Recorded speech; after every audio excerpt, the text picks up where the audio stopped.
Donc bonjour à toutes et à tous. Je m'appelle Iban et j'aurai le plaisir d'animer cette conférence. Le rôle de l'animateur, c'est assez simple. Je reste là assis, je ne fais pas grand-chose, je veille juste à ce que la parole passe bien d'intervenant en intervenant et je m'assure qu'il n'explose pas le compteur du temps de manière à ce qu'on puisse être tous sous le marché tout à l'heure à 13 h pour l'événement spécial des 10 ans de l'Euchco. Chaque intervenant et intervenante vont se présenter lorsqu'ils prendront la parole. Vous dire quand même en préliminaire que nous avons axé ce thème sur Amazon versus ou contre commerce de proximité. C'est une conférence qu'on avait déjà souhaité présenter lors de l'édition de 2020, qui, comme vous le savez, n'avait pas pu avoir lieu. Donc nous sommes vraiment enchantés de pouvoir le faire aujourd'hui. Nous avons invité Étienne, qui est des Amis de la Terre, et il se présentera un peu plus, et qui nous parlera sur production, sur consommation. Maïna et Émilie, qui seront un binôme de choc pour nous parler de Chiche-Troac. Si vous ne savez pas ce que c'est, vous en saurez plus après, et on vous donnera également des petits tracts qui vous permettront d'aller plus loin dans la démarche. Et enfin, nous terminerons avec Francis Jaouri-Guibéry, qui est chercheur, j'allais dire étudiant-chercheur, qui est enseignant-chercheur, et donc qui nous fera un focus, j'imagine, un peu en lien aussi avec ce qui a été retranscrit dans Média Basque hier.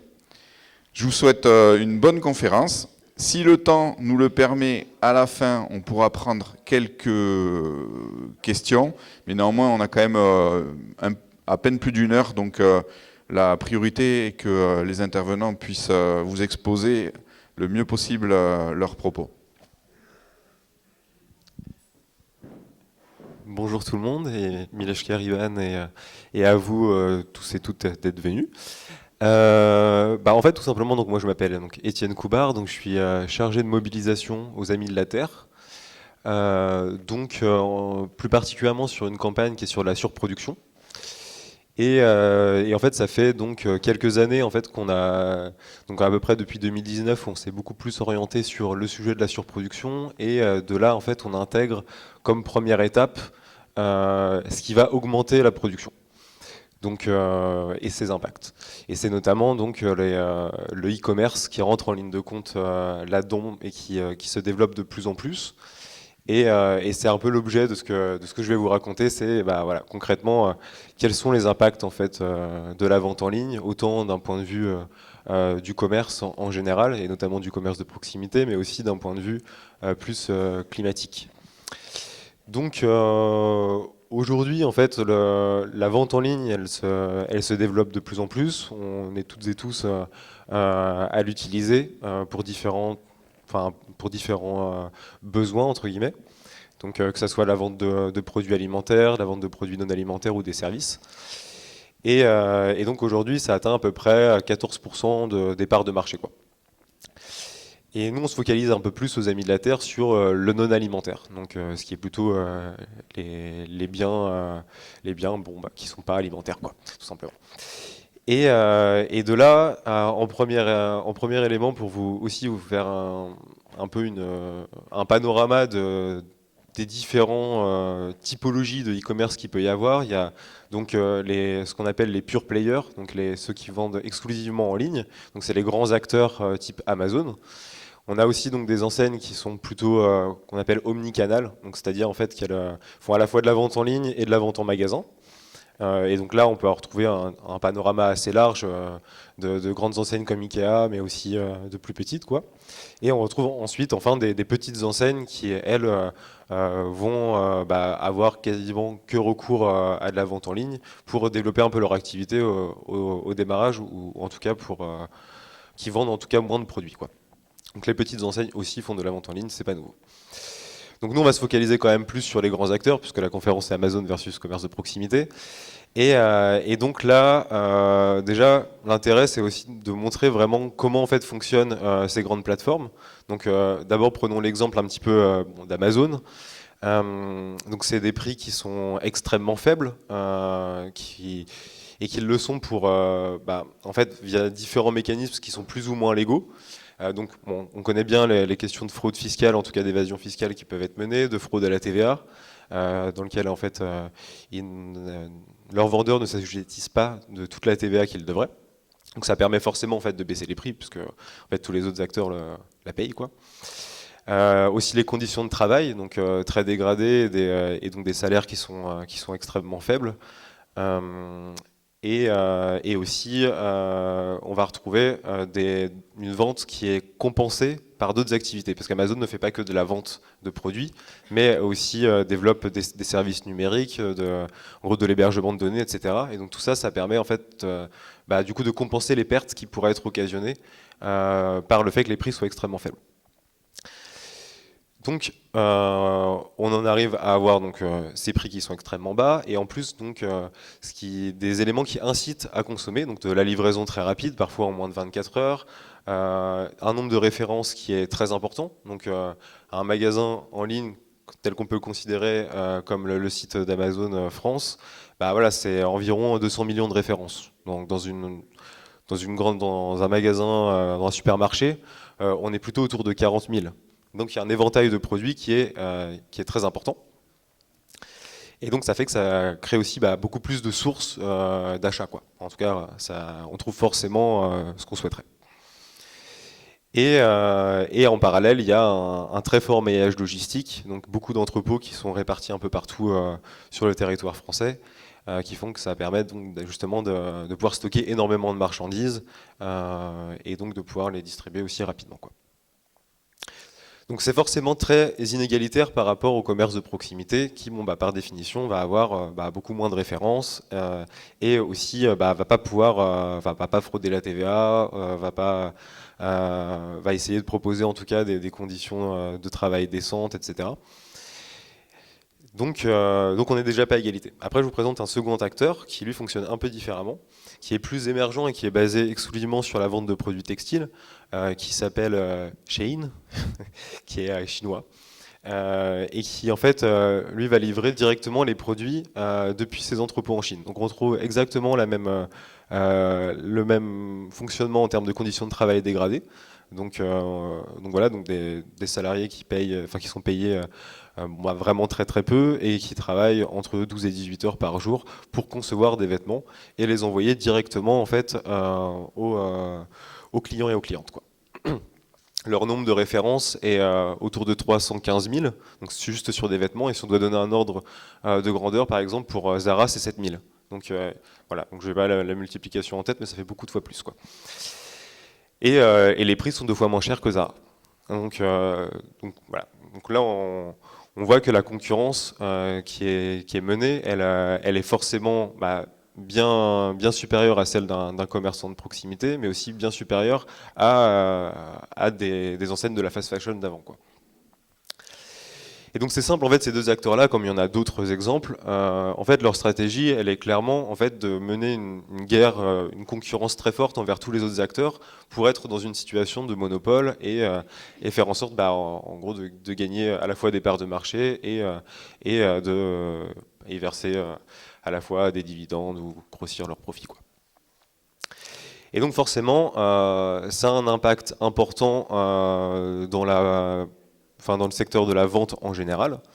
Donc nous, on chiffre plutôt sur les questions, d'abord sur les questions d'emploi, et après on parlera plutôt de la question climatique. Mais sur les questions d'emploi, en fait, en 10 ans, donc entre 2009 et 2019, en France, la vente en ligne a détruit environ 85 000 emplois, donc 85 000 emplois nets. Donc c'est-à-dire il y a eu des créations qui ont opéré, et il y a eu aussi des destructions en parallèle. Et donc ces destructions se chiffrent à 85 000. Donc ça, c'est que sur le commerce non alimentaire. Et donc, on peut observer donc des secteurs qui ont été plus ciblés que d'autres. Donc si on revient sur le commerce de proximité, là, ça a détruit 130 000 emplois dans le commerce de proximité. Donc on voit que 85 000, pourquoi 130 000 alors que c'est beaucoup plus? Parce que oui, il y a eu des créations plutôt dans les grandes enseignes.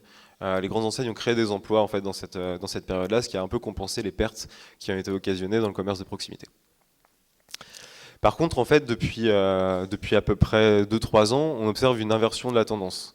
c'est que les moyennes et grandes enseignes sont elles aussi en train de perdre en fait des emplois. Donc les moyennes enseignes dans un premier temps, donc 1000 emplois qui ont été perdus juste dans l'année 2019 à cause de la vente en ligne. Et pour l'instant, en fait, les grandes enseignes, elles, ne créent quasiment plus d'emplois. En fait, ça s'explique tout simplement parce qu'en fait, au départ, quand le e-commerce s'installe, ils ont besoin de différentes fonctions support, donc des entrepôts, bien évidemment. Ils ont besoin aussi d'avoir des personnes qui vont travailler forcément sur l'aspect digital, quoi, sur la création du site internet, etc. Et elles le font aussi pour justement concurrencer les grands acteurs. Donc de plus en plus d'enseignes se mettent à la vente en ligne parce que c'est l'outil qui est le plus en vogue aujourd'hui, et que si en fait on s'y met pas, en fait on a des chances d'être sur le carreau, quoi. Mais par contre, une fois en fait que ces créations d'emplois ont été faites dans ces grandes enseignes-là, petit à petit, en fait elles se séparent des emplois qui sont en magasin. Voire en fait n'ont plus besoin de ces fonctions qui étaient au départ nécessaires de fonctions digitales, etc. une fois que la machine est lancée, quoi. Donc on observe que petit à petit elles diminuent leurs emplois, et c'est là où en fait on peut imaginer que Zara, étant en train de se digitaliser, du coup va fermer ses magasins, et on l'observe déjà, quoi. En parallèle de ça, la concurrence qui est aussi extrêmement forte, en fait on voit que là, pour reprendre en fait l'exemple Chine versus Zara, en fait, la plupart des grandes enseignes, notamment dans l'habillement, sont extrêmement menacées, même les grandes enseignes, quoi. On observe aujourd'hui que on a les fermetures de Gap, les fermetures d'une dizaine de magasins des Galeries Lafayette cette année, de Célio, de la San Marina, etc., etc. On a en fait, en gros, ce qu'on peut appeler du coup une apocalypse, notamment dans le secteur de l'habillement, qui est, si je prends cet exemple-là en particulier, c'est parce que c'est celui qui est le plus impacté aujourd'hui, parce qu'il a la concurrence la plus forte qui est menée, quoi. Et donc, évidemment, commerce de proximité, là aussi les grandes enseignes. En fait, le e-commerce a vraiment un impact énorme en fait sur la vente en général, quoi. Et si on parle ensuite, du coup, plus d'un point de vue climatique, ce qu'il faut se dire, c'est que les deux secteurs, en tout cas dans les biens hors alimentaire, c'est plutôt le textile et l'électronique qui sont les secteurs les plus importants en termes d'émissions de gaz à effet de serre, parce qu'à peu près le secteur textile, c'est 10% de l'empreinte carbone de la France, et pour l'électronique, c'est à peu près autour de 5%, quoi. Et c'est essentiellement des produits en fait qui sont fabriqués à l'étranger, en tout cas en Asie du Sud-Est, pour 90% d'entre eux. Et la fabrication de ces produits-là, c'est pareil, c'est 90%. Donc quand on parle en fait justement de vouloir lutter contre les émissions de gaz à effet de serre via la vente en ligne, en se disant voilà, on a la livraison, ça nous évite en fait tout simplement de nous déplacer pour aller acheter des marchandises. En fait, le transport sur l'empreinte carbone d'un produit, c'est autour de 1 à 2%. En fait, l'essentiel, c'est la fabrication, quoi. Sauf qu'en fait, justement, ces enseignes, les plus grandes enseignes du textile et de l'électronique, et Amazon et autres, dans la vente en ligne, leur stratégie, elle est de pouvoir en fait envoyer un maximum de produits, en fait, pour justement inonder le marché et s'assurer en fait que les autres acteurs du coup coulent, quoi. C'est une stratégie classique, quoi.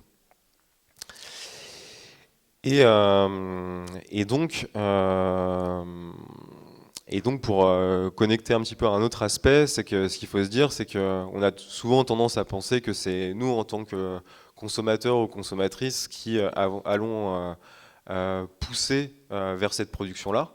Or en fait non, c'est pas le cas. En fait, en l'état, il y a une production qui augmente en continu, qui se développe, et ensuite les acteurs essayent de trouver les moyens en fait de faire acheter ces produits. Donc on trouve en fait ce qu'on appelle en général des incitations à consommer. Donc la diminution des prix. On retrouve aussi un nombre de références qui est de plus en plus important. Donc pour s'assurer en fait qu'il y a un renouvellement des besoins. C'est pour ça qu'en fait sur les vêtements on a énormément de collections. Il y a 10 ans on avait peut-être du coup 4 collections par an. Maintenant on a des acteurs qui proposent une collection par semaine quasiment. Donc on n'est plus du tout sur les mêmes ordres de grandeur. En plus, les produits, il y a des soldes qui sont quasiment permanentes, en tout cas des décotes qui sont très rapides sur les produits. Et on va avoir donc les phénomènes de livraison gratuite, etc. Donc tout ça, c'est des mécanismes qui poussent en fait un consommateur ou une consommatrice à aller acheter. Et en fait, la vente en ligne, elle incarne un peu tout ça. Enfin, il y a des acteurs physiques qui vont pratiquer ces incitations à consommer, donc avoir beaucoup de références, etc. Mais la vente en ligne va tous les avoir en fait. Et ça leur permet donc, voilà, de pouvoir justement grossir leur part de marché, détruire, concurrencer les autres acteurs, quoi. Et c'est là où en fait on voit par exemple pour Chine, c'est 4 millions de vêtements qui sont distribués en France par an. C'est le double d'H&M et ça continue d'augmenter. On arrive aujourd'hui en fait pour le textile à environ 2,9 milliards de vêtements qui sont distribués chaque année en France, quoi. Et donc ça a doublé entre 2000 et 2020. Enfin, entre 2000 et 2015, ça a doublé, et d'ici 2030, ça aura quadruplé par rapport à 2000, quoi. Donc 4 fois plus de vêtements qui seront mis en marché en France depuis le début des années 2000. Pour le secteur de l'électronique, c'est un peu moins. On a 1,2 milliard d'équipements électroniques qui sont mis en marché en France chaque année. C'est 50% de plus que depuis 2017, quoi. Donc en gros, en 5 ans, ça n'a pas doublé, c'est 50% de plus, moitié plus, quoi. Et donc, en fait, il faut réduire, quoi. Il faut qu'on arrive à réduire, et dans ce cadre-là, la seule solution, c'est d'avoir de l'encadrement, quoi. Et on peut nous dire très concrètement, donc encadrement, c'est-à-dire en fait, plafonner les mises en marché et petit à petit réduire le nombre de produits qui vont être distribués, quoi. Et on peut se dire, bah oui, mais en fait, ça va avoir un impact, etc., sur les commerces et tout. En fait, non, la concurrence, elle est tellement forte que, j'ai donné des exemples de faillite tout à l'heure, que les acteurs, en voulant maintenir ces incitations à consommer, se retrouvent à être perdants en l'état, parce qu'en fait, il y aura toujours un acteur qui sera pire. Enfin voilà, Chine, peut-être que dans quelques années, il y aura un acteur qui sera pire que lui. Avant c'était plutôt Zara, H&M, il y a pire maintenant, il y aura probablement pire ensuite, quoi. Donc on peut faire confiance sur la capacité du marché à trouver des moyens de dégrader du coup les conditions de travail, pour voire de frauder, de contourner les lois, etc., pour faire en sorte de concurrencer les autres. Donc il faut casser cette dynamique-là. Et si on doit donner juste un exemple, si aujourd'hui on s'arrêtait en France de distribuer des vêtements, donc s'il n'y avait plus de production de vêtements, on en aurait suffisamment jusqu'en 2070. Donc en fait on a quand même déjà aussi un peu de marge sur la seconde main, quoi. Donc voilà, donc en soi, nous, le positionnement qu'on va avoir aux Amis de la Terre sur ce sujet-là, c'est vraiment ce que je vous disais sur plafonnement des mises en marché et en fait interdire en fait ces incitations à consommer pour petit à petit arriver à la fois à renforcer les acteurs émergents, donc de commerce de proximité, ou les acteurs alternatifs qui vont proposer des produits de qualité, voire de la seconde main, pour qu'en fait ça puisse juste en fait lutter contre les impacts à la fois en termes d'emploi et maintenir des conditions vivables en fait sur notre planète, quoi. Voilà, c'est un peu le constat du truc. Merci beaucoup. Merci Étienne.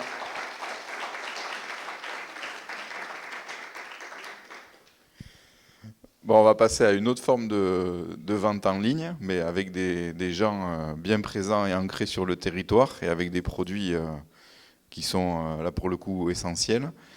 Donc je passe la parole à Maïna et à Émilie pour cet exercice de présentation de Chiche-Troac, nous dire comment est venue l'idée, comment ça marche. Faites comme si on ne connaissait pas du tout.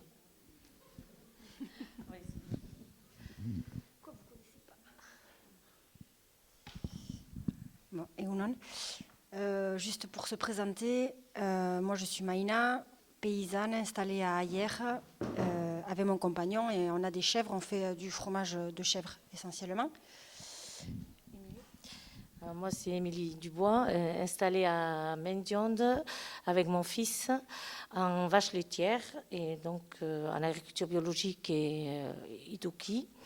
Donc, on vend toute notre production en direct. Et voilà, donc tu fais la présentation. Voilà, donc oui, on est là pour vous parler un peu de Chiche-Troac, une initiative qui est née en 2016. Émilie, elle va peut-être plus expliquer d'où est venue l'idée. Moi, je vais vous présenter ce que c'est aujourd'hui Chichtrouak. Donc, Chichtrouak, c'est un site de vente en ligne de produits fermiers, locaux et de qualité. Alors, ces 3 mots, vous les mettez dans l'ordre que vous voulez. Les 3 sont fondamentaux pour notre dynamique.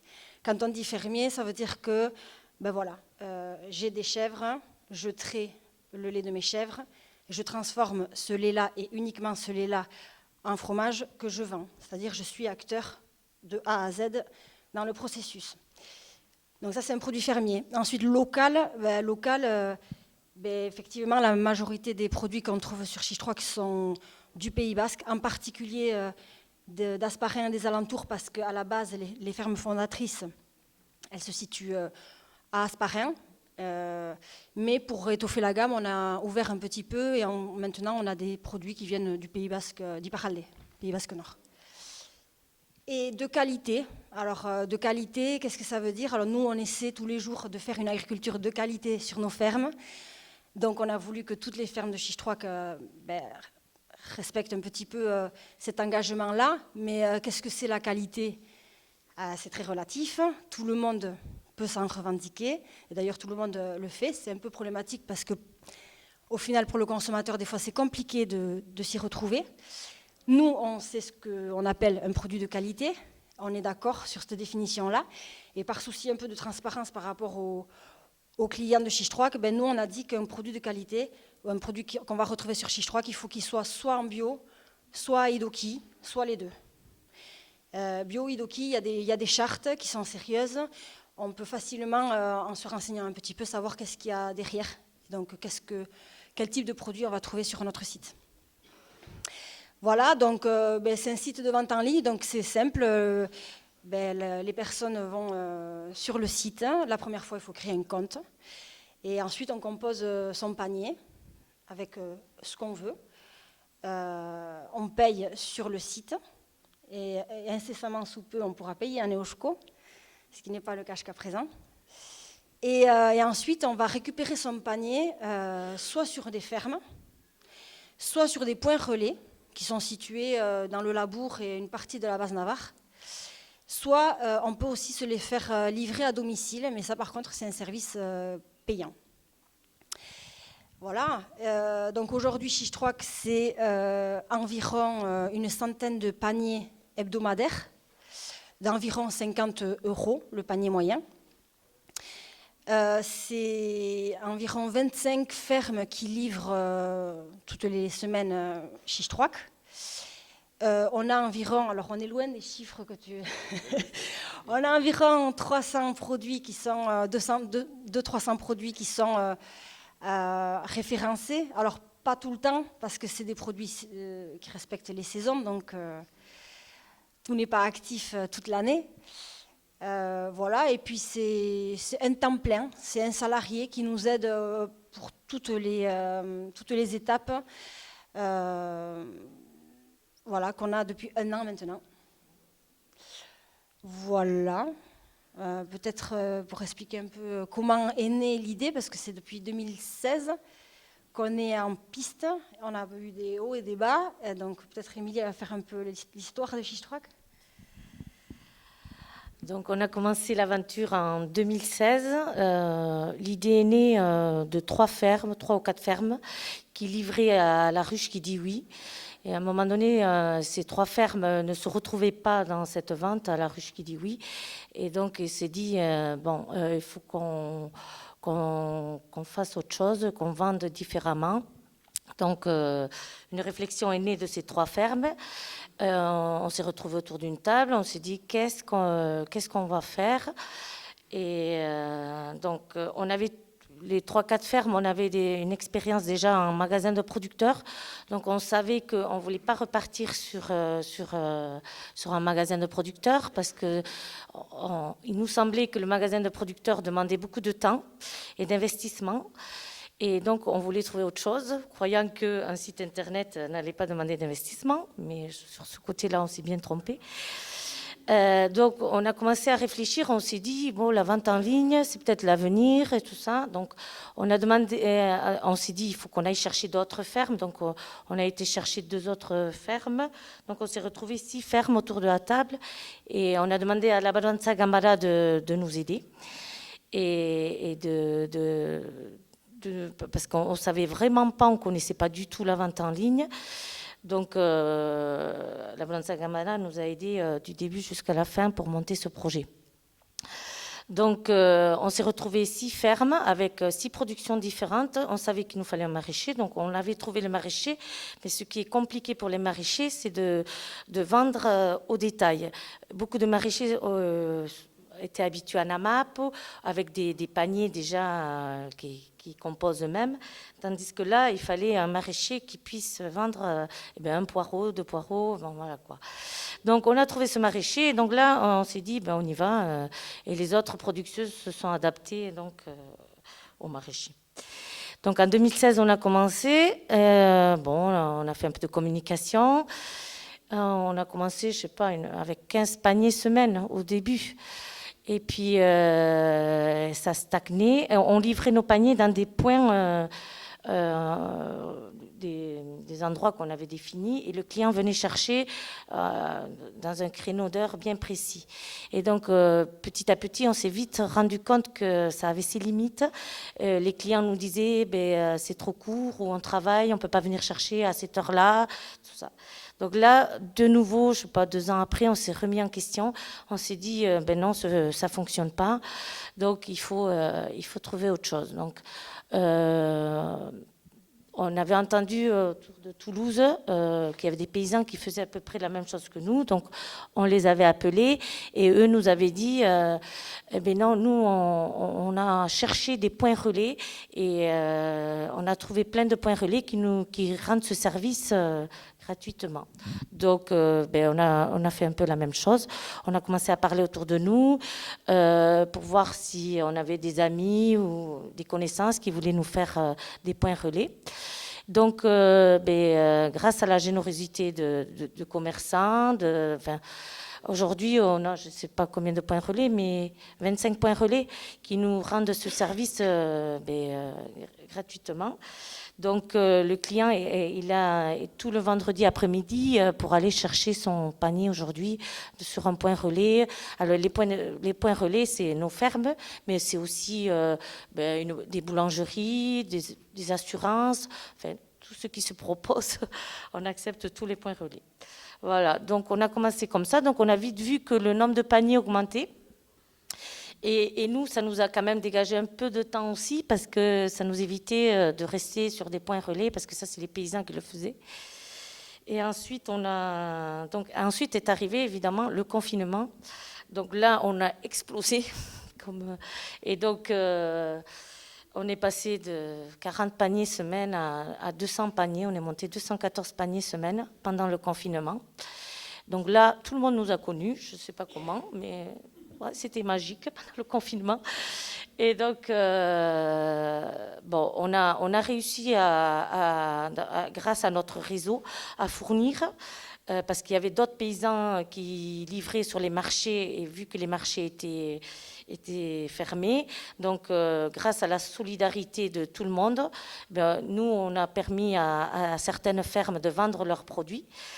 Et donc, ça nous arrangeait à nous, mais à eux aussi. Donc, pendant le confinement, ça a été bien. Donc, on avait espoir parce que plein de clients nous avaient connus.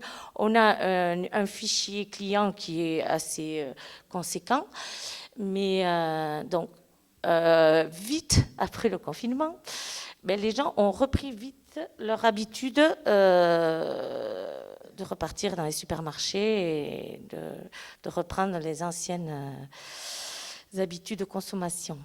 Donc, de 200, on est redescendu. Aujourd'hui, on arrive à 80, 100 paniers semaine. Et donc, on s'est fait le pari de prendre un salarié à temps plein.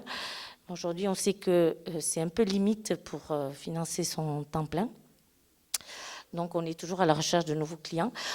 Alors, La limite du site internet, c'est que évidemment, on n'a pas le contact avec le client. Ça nous manque parce qu'on dépose des paniers dans des points relais, mais on ne voit pas les clients. Donc, on essaye de faire une porte ouverte tous les ans pour essayer au moins de garder, parce qu'on a quand même sur 80 paniers, je sais pas, 30 paniers, des clients fidèles de toutes les semaines qui sont là.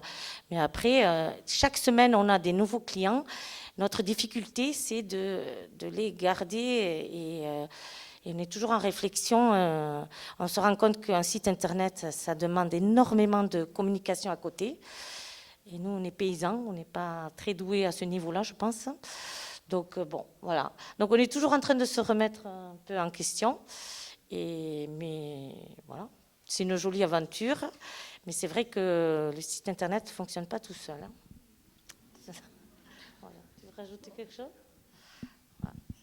Bon, je crois que j'ai...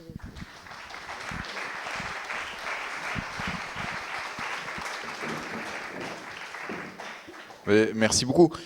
Il y a beaucoup de gens qui sont à Chiche 3 là, actuellement dans le fichier client. Hein. Ouais, oui, il y a un sacré potentiel. Hein.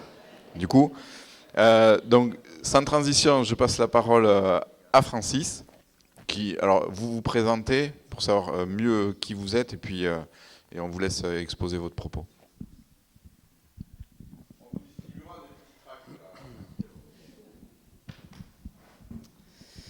Bien, bonjour. Egulandeneri. Bravo aux organisateurs d'abord, et puis bravo aux initiateurs de l'EUSCO 10 ans après. Hein. Bravo. Donc, oui, je suis Francis Joret-Guibéry, professeur de sociologie à l'université, puis chercheur dans une équipe du CNRS. Et il se trouve que depuis plusieurs années, quand je dis plusieurs années, ça fait 20 ans, même plus, je travaille sur ce qu'on appelait tout à fait au départ les nouvelles technologies de communication, c'est-à-dire le début d'Internet, les portables, et puis ensuite l'Internet embarqué via les smartphones et tout ce qui va avec, qui nous conduit jusqu'aux algorithmes prédictifs et à l'intelligence artificielle. Et comme tu disais, l'Internet, c'est difficile pour vous. Et sur le côté facile des majors, des grandes entreprises, que se base le succès des plateformes. Je commence par deux chiffres qui datent, parce que j'ai calculé, ça fait 8 ans que je les ai. Et je mets ma main à couper que le pourcentage que j'annonce est bien plus élevé actuellement, et en particulier à cause de la Covid, ou plus exactement de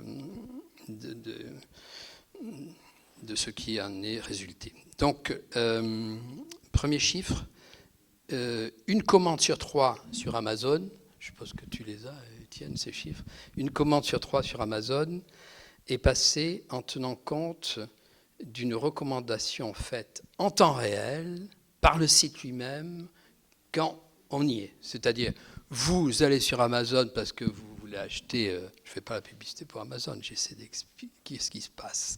Vous allez sur Amazon pour acheter une pièce de rechange pour votre vélo ou un bouquin, et puis vous allez avoir une publicité très ciblée, je ne sais pas, je dis n'importe quoi, pour un tuba, des palmes et un masque, en plus 30% de remise, etc. Et que dites-vous, tout surpris? Ça alors, justement, j'en ai besoin. Oui, justement, vous en aviez besoin. Et il en va de même pour Netflix. Alors là, c'est pire, c'est les responsables de recommandations sur Netflix qui nous disent que 75% de ce qui est visionné sur Netflix est recommandé par Netflix lui-même aux visionneurs. C'est-à-dire, lorsque vous allez sur Netflix, vous regardez des choses que Netflix vous a recommandées. Vous croyez choisir, mais en fait, vous êtes bien poussé dans cette direction, et il en va de même pour Deezer, YouTube, et finalement toutes les grandes plateformes d'information, d'achat, de consommation. Et on est donc de plus en plus influencé par ces plateformes. Notre attention est captée et finalement, ce qui nous est donné à lire ou à imaginer pouvoir acheter, etc., fait écho à une attente diffuse que l'on porte soi-même. Comment ça se fait ? Comment ça se fait ? Donc, en un premier temps, je vais essayer de vous parler de ça. Comment se fait-il que finalement ces plateformes ont autant de succès ? Bien sûr, il y a tout le modèle économique derrière, mais finalement, s'ils ont du succès, c'est parce qu'il y a des gens qui achètent. Pourquoi y va-t-on ? Voilà, un premier temps là-dessus. Ensuite, comment on peut commencer à s'en sortir ? Et éventuellement, si j'ai le temps, je parlerai un petit peu de l'Eusko. Alors, à la base de tout ça, de ce phénomène, réside l'extension vraiment asymptotique de ce qui, dans notre quotidien à tous ici, est digitalisé. Notre rapport aux personnes que l'on connaît, au monde finalement, passe de plus en plus par ça, par les téléphones portables, par l'Internet, mais aussi via des capteurs, des caméras, des puces RFID, des senseurs, des cartes de crédit. Chaque fois qu'on se sert de ça, on laisse des traces. Il faut bien être conscient. En fait, une part grandissante, majoritaire désormais, de nos comportements est digitalisée. C'est-à-dire que ce qui autrefois disparaissait, finalement, je vais faire quelque chose, je vais quelque part, ou j'achète quelque chose, il n'en reste rien, si ce n'est le souvenir que j'en ai. Non, maintenant, il n'y a pas seulement le souvenir que j'en ai. Quelque part, on sait qu'à telle date, j'étais à tel endroit, j'ai acheté telle chose, etc., etc., etc. C'est-à-dire que, vraiment, il y a une somme de data nous concernant qui sont stockées quelque part. Alors, quelque part, c'est dans des grands centres qui dépensent beaucoup d'énergie, by the way, par parenthèse, beaucoup d'énergie et qui polluent beaucoup. Mais en tout cas, c'est des milliards et des milliards de data qui sont stockées. Pour l'instant, seule une minorité de ces data sont travaillées par des gros calculateurs. Mais ces gros calculateurs, qu'est-ce qu'ils cherchent ? Ils cherchent à mettre en relation certaines des choses que l'on a faites, que l'on a consommées, de certains lieux que l'on a fréquentés, pour déterminer à notre endroit un profil.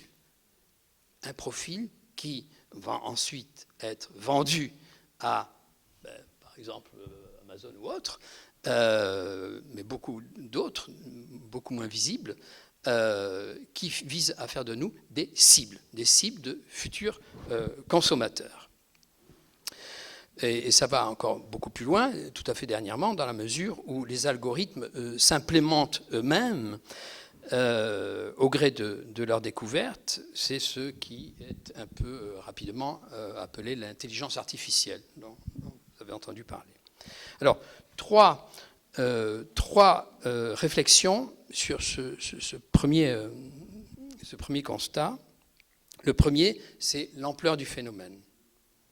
L'ampleur du phénomène, en gros, ça a commencé il n'y a pas très longtemps. Potentiellement, ça aurait pu avant, mais disons que ça a commencé.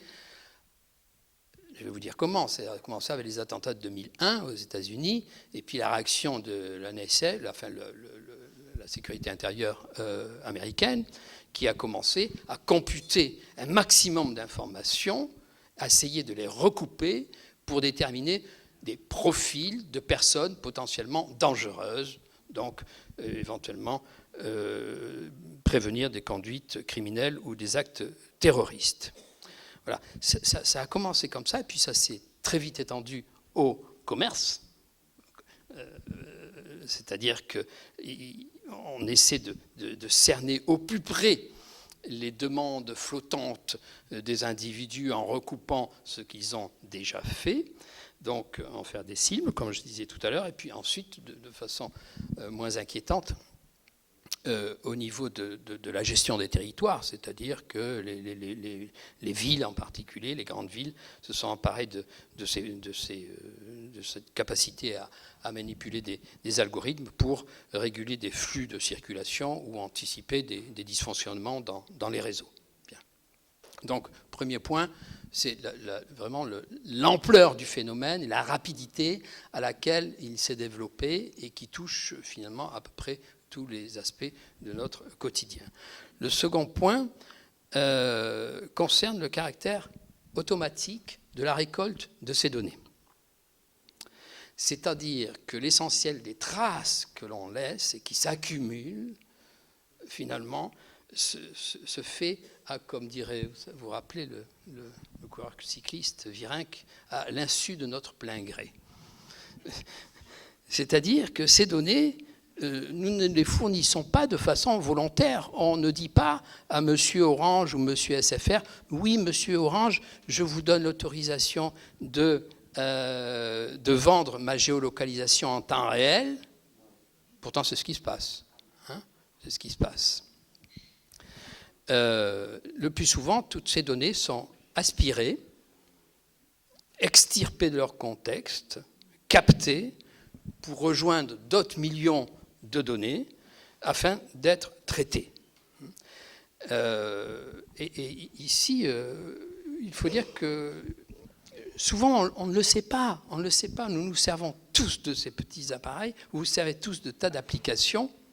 Mais nous servons tous d'applications. Ce qui vous intéresse, c'est, je ne sais pas quoi, d'être géolocalisé d'un endroit ou de pouvoir vous savoir s'il y a quelle est la carte du métro de la ville que vous visitez ou s'il y a un restaurant végétarien pas trop loin d'où vous vous trouvez. Bref, c'est ce qui vous intéresse. Vous chargez une application. L'application, vous regardez. Ce qui vous intéresse, c'est savoir s'il y a un restaurant végétarien. Et puis, il y a 5 pages, vous savez, écrire un tout petit, il faut une loupe, il faut être docteur en droit quasiment pour tout comprendre.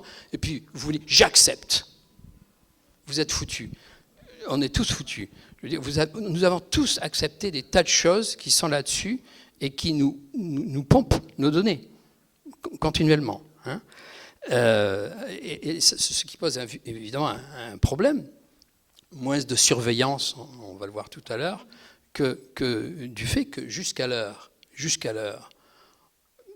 les données, certaines de ces données, nous ne les déclinions, nous ne parlions de certaines choses qu'à certaines personnes. Je ne sais pas, prenez simplement les photos. Nous ne montrions certaines photos qu'à certaines personnes, des photos privées. On déclare, je ne sais pas quoi, son revenu au fisc. On dit qu'on a des problèmes cardiaques à des amis ou aux médecins, mais pas à la planète entière. Ben là, il suffit que vous chargiez, parce que ça a beaucoup de succès, quelque chose en Quantified Self, enfin de gestion de votre santé, de votre sommeil, de votre, je sais pas quoi, de votre rythme cardiaque, du nombre de pas que vous faites par jour, etc. Mais tout ça, ce qui vous intéresse, c'est combien j'ai fait de pas par jour, quel est mon rythme cardiaque, etc. C'est ça qui vous intéresse. Mais ces données sont transmises et stockées, et je puis vous dire, vendues. Tous les jours, il y a des sociétés de brokers, des sociétés qui achètent ces données, et puis qui les revendent à d'autres.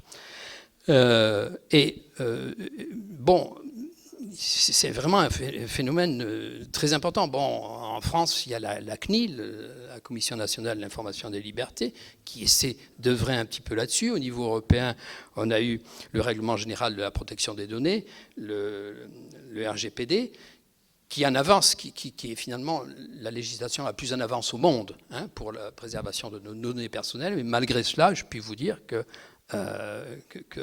nos données sont bien stockées et sont toujours aussi stockées.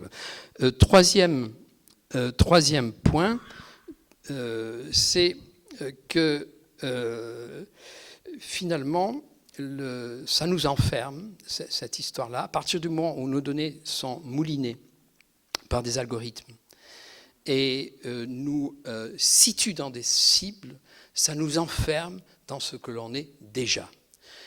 Les algorithmes, ils se fichent complètement de ce que vous pensez, de ce que vous voulez, ce que vous désirez. Ça semble paradoxal, mais ils s'en fichent. Ils s'en fichent. Même de comment vous appelez. Ce qui intéresse l'algorithme qui est vendu dans des grosses sociétés, c'est vous comme potentiel acheteur, ou potentiel visionneur, ou potentiel abonné. C'est ça qui les intéresse, hein, uniquement. Et comment ça se passe? Eh bien, on regarde ce que vous avez acheté, on regarde ce que vous avez visionné, on regarde les pays que vous avez visités, les villes que vous avez visitées, où vous vous trouvez, votre mode de déplacement. Tout ceci est recoupé. Et en fonction de cela, eh bien, on vous propose quelque chose. Et le profilage qu'il en résulte est une sorte de cartographie de ce que vous êtes et qui vous enferme en quelque sorte dans ce personnage de consommateur. Et c'est ce que le PDG de Google, il y a peu de temps, Eric Schmidt, nous disait sans détour, j'ai une citation ici, « Le pouvoir de ciblage individuel grâce à la technologie sera tellement parfait qu'il sera très dur pour les personnes de voir ou de consommer quelque chose qui n'aura pas été, d'une certaine manière, taillé sur mesure pour elles. » Voilà, c'est-à-dire que l'arrivée des algorithmes de recommandation nous plonge dans un environnement qui nous renvoie constamment à nos penchants, à nos goûts, à nos inclinations, sous la forme d'agréables suggestions de consommation, recommandations ou incitations. Et ça marche. Ça marche. On a les chiffres. Donc, en amont de tout ça, du succès de ces plateformes, il y a nous. Ça ne sert à rien d'accuser ces plateformes. C'est nous. C'est nos penchants, c'est nos désirs.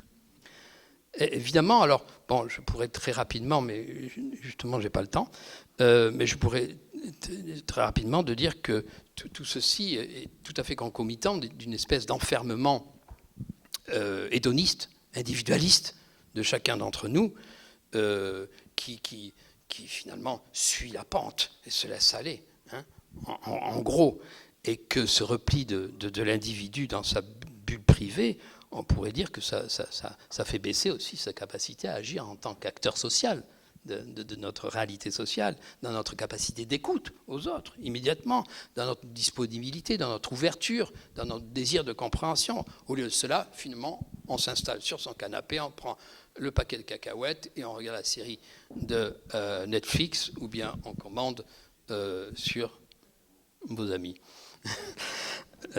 Voilà, bon, donc, sachez qu'il y a toute une partie de la sociologie critique qui travaille très bien là-dessus, et certains y voient même un danger pour la conscience et pour la créativité. Sans aller jusque-là, on peut raisonnablement penser que les effets de cette mise en correspondance de plus en plus étroite entre les attentes individuelles et les suggestions algorithmiques nous plongent dans des formes d'enfermement, ou en tout cas de nouveaux comportements cognitifs qu'il est difficile d'échapper. Hein. C'est-à-dire que finalement, un grand nombre de nos contemporains s'attend à être conseillés, à recevoir des suggestions. De la même façon, quand vous êtes dans votre voiture, vous mettez le GPS, vous attendez à ce qu'on vous indique la bonne route pour parvenir au truc. Eh bien, de la même façon, vous vous attendez à ce que votre application vous recommande un restaurant pas trop loin, ou que sais-je, moi, vous dit qu'est-ce qui se passe à un cinéma pas trop loin, etc. Bref, la nouveauté ici réside en ce que nous intégrons désormais une connaissance de plus en plus fine des probables pour faire nos choix. Et que dans ces probables, un pourcentage chaque fois plus important provient des suggestions des grands sites. Voilà pour le phénomène. Donc, second point, je regardais, tu m'arrêtes quand il n'y a plus que 5 minutes. Hein. Second point que je voulais évoquer, c'est, mais alors, à partir du moment où où les recherches d'efficacité, de performance, d'économie de temps, de gains, de bénéfices, mais aussi de distraction, que sais-je moi, de reconnaissance, de sécurité. Mon Dieu, je n'ai pas parlé de la sécurité, ça c'est vraiment la sécurité. Hein. Eh bien, qu'est-ce qui pourrait nous amener à nous en distancier un petit peu au moins? Qu'est-ce qui pourrait nous amener à reprendre un petit peu de ce que l'on a délégué, c'est-à-dire notre pouvoir à faire des choix et de réfléchir là-dessus. Qu'est-ce qui peut nous amener? Alors, brièvement, la première chose, il se trouve que je travaille depuis 15 ans là-dessus, je travaille sur les modes de déconnexion, la façon dont on se déconnecte, hein, en particulier du téléphone portable, pour être ce qu'on est en train de faire là. On est tous déconnectés, parce qu'on est tous ici. Et on n'est pas à la fois... Non, je croyais que tu sortais ton portable. On n'est pas à la fois ici et ailleurs à la fois. Non, on est tout à ce qu'on fait. Hein. Il y a des gens il y a des moments qui ne sauraient être brusqués, et on a envie d'être tout à son interlocuteur, tout à ce paysage que je vois, tout à cette conversation, tout à ce lieu, tout à cette occupation. Donc déjà, il y a ce genre de réaction. Il y a aussi, alors ça, je l'observe depuis peu de temps, mais des premières réactions d'énervement, hein, vraiment d'énervement face à toutes ces informations qui sont poussées vers nous via cela, hein, toutes ces suggestions, hein, toutes ces recommandations. En particulier, je pense à un petit travail que j'ai fait à un étudiant là, sur les... Vous savez, c'est même, je crois que c'est automatique maintenant sur les iPhones, c'est le nombre de pas que vous faites par jour. Je ne sais pas si les podomètres. Et alors, bon, vous dites, oh, j'ai pas fait assez de pas. Alors, rien. Et puis vous êtes tranquillement en train de prendre l'apéro là, et il y a un truc qui sonne, il dit, tup, tup, tup.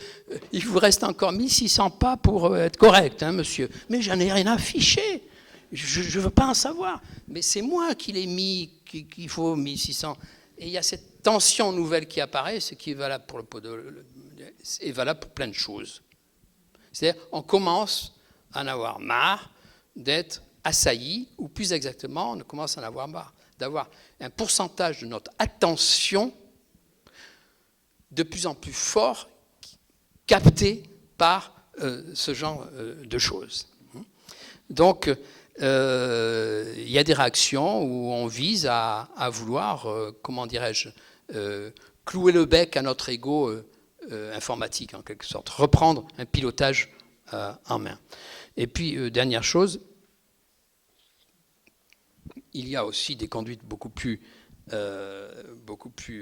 proactives. Des tas de choses, je n'ai pas le temps d'en parler, mais c'est tout à fait passionnant, mais c'est assez minoritaire quand même. Il y a des groupes de hackers qui inventent des choses remarquables avec des détournements ingénieux pour ne pas être pistés. Il y a des fonctionnalités de navigateur aussi visant à contrôler les cookies, à bloquer les publicités, parce que les cookies, c'est les trucs qui vous facilitent votre navigation sur Internet. Mais la plupart du temps, associés aux cookies qui vous intéressent sur le site que vous êtes en train de visiter, sont associés ce qu'on appelle des cookies tiers. Et ces cookies tiers, ça veut dire que ce que vous faites est vendu à un tiers. Voilà, tout simplement. Bon, alors il y a des choses très intéressantes qui existent, en particulier des extensions et des applications d'obfuscation. Alors je ne sais pas si tout le monde connaît ce mot. L'obfuscation, c'est la capacité. Vous savez, l'obfuscation, c'est la capacité de disparaître, de se fondre dans un paysage où on ne peut pas vous repérer, on ne peut plus vous pister. L'obfuscation chez les animaux, c'est le caméléon. On ne voit pas le caméléon parce qu'il prend la couleur de là où il est, on ne peut pas le repérer.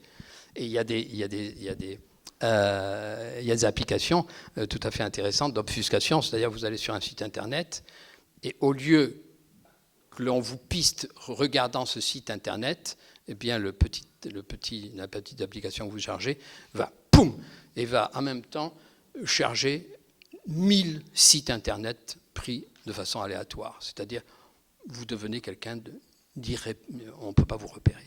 Bon, enfin, mais quand même, la plupart du temps, ces mesures... Oh là là, il faut que j'accélère.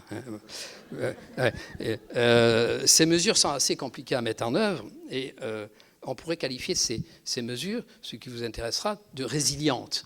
La résilience, c'est très à la mode, mais enfin, la résilience, qu'est-ce que c'est? C'est chercher à faire avec sans périr. C'est la stratégie du pauvre, la résilience, et relève de tactiques adaptatives, mais pas de stratégie planifiée visant à transformer le système. Et alors là, je vais accélérer sérieusement, tant pis. Mais une autre voie est possible, et c'est vraiment ce sur quoi je voudrais insister. Et renvoie à soi, à nous, comme des sujets sociaux. Pas seulement des objets sociaux, pas seulement des consommateurs cibles, mais des sujets qui sont capables de prendre en particulier de la distance par rapport à ce qu'ils sont, votre statut, votre âge, votre sexe, oui, effectivement, vous habitez, etc. Vous êtes tout ça, mais vous êtes aussi dans votre capacité à vous regarder de l'extérieur et à évaluer tout simplement vos actions. Et on voit que ce décalage, dans cette capacité à se situer, non pas obligatoirement contre, à l'opposé de ce que vous êtes, mais à côté, contre, comme ça, à côté, eh bien, c'est dans cette capacité que vous prenez pleinement conscience de votre, comment dirais-je, irréductible capacité de liberté. Et ce dialogue de soi à soi conduit immanquablement, je vais retomber sur mes pattes, à un questionnement éthique. Éthique. Qu'est-ce qui finalement rend ma vie, au-delà de la reconnaissance d'une réussite sociale, qu'est-ce qui rend ma vie bonne? Disons les choses très simplement, juste. Qu'est-ce qui rend ma vie vraie, tout simplement? Qu'est-ce qui, dans la succession des choix que je fais quotidiennement, paraît non seulement justifié d'un point de vue instrumental, mais bon? Qu'est-ce qui, dans la tension entre l'évaluation de mes actions et l'interprétation de moi-même, me permet de toucher ou d'atteindre une réelle estime de moi-même dans ce que je fais? Je prends du décalage par rapport à moi-même, je me regarde, est-ce que c'est bien, tout simplement? Or, les algorithmes dont je parlais ne sont pas programmés pour être éthiques. Ils sont programmés pour être efficaces. Ils ne se posent pas la question du bien, du bon, du juste ou du vrai. Or, précisément, dans nos choix de tous les jours, ils sont de plus en plus présents.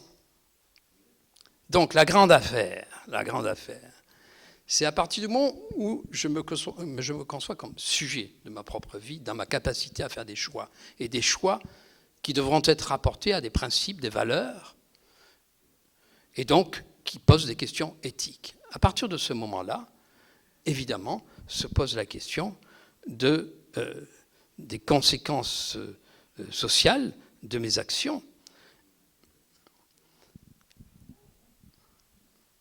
Et de mes modes de consommation en particulier. Et c'est là que, oui, je conclus, c'est là que, alors ça va être encore plus rapide, tant pis, c'est là que Eushko Telzoro intervient, c'est-à-dire je pense que vraiment, Eushko c'est un facilitateur, enfin, vraiment un facilitateur.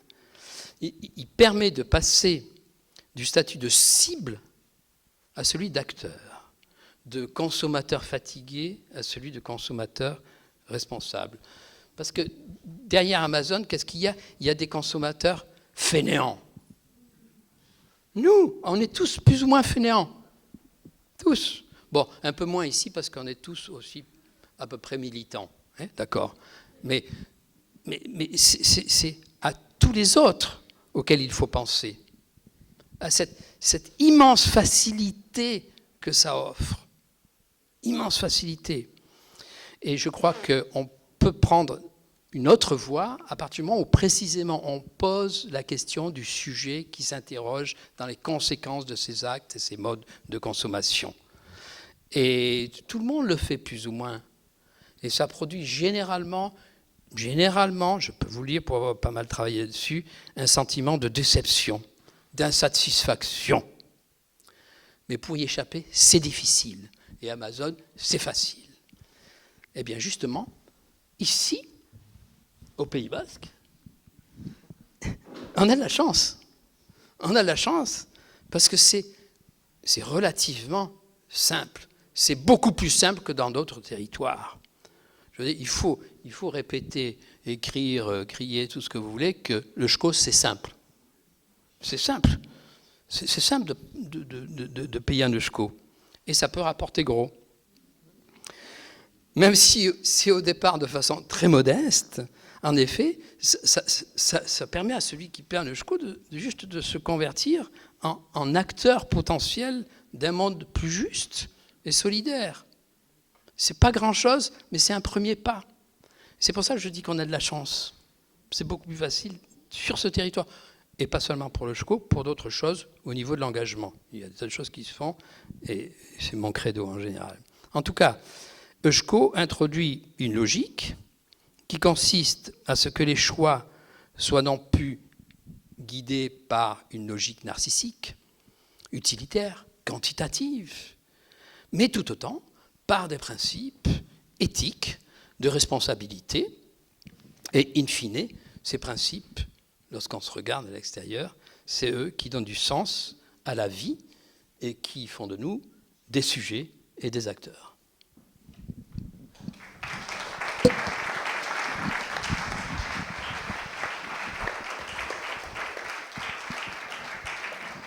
Donc, bon, merci Francis. Merci d'avoir terminé avant la fin de la conférence. Du coup, il est, je crois, 1h-5, donc on ne va pas avoir de temps pour de l'échange. Je voulais simplement vous dire que les 4 personnes qui sont là, de toute façon, seront présentes une bonne partie de la journée sur Eusko Eguna, donc n'hésitez pas à les alpaguer, à les questionner, hein, on les a fait venir aussi pour ça. Enfin, ils ne sont pas au courant, mais maintenant ils le sont. Je vous donne rendez-vous donc sous le marché là, pour l'événement qui est à 13h. J'en profite quand même pour remercier donc, les 4 intervenants, Étienne, Maïna, Émilie et Francis, et un remerciement particulier à Antion qui a fait la traduction français Euskara, de manière à ce que toutes les personnes ici puissent suivre la conférence. Et pour terminer, donc je vais, il y en a un petit peu à l'entrée et je vais en mettre un peu plus puisqu'il y a un fort potentiel dans cette salle pour de nouveaux clients à Chichtroac, en espérant qu'ils soient à la fois nouveaux et fidèles. Et je vous invite donc à prendre connaissance de ce tract et de franchir le pas. Voilà, puisque comme le SCO, c'est simple et efficace.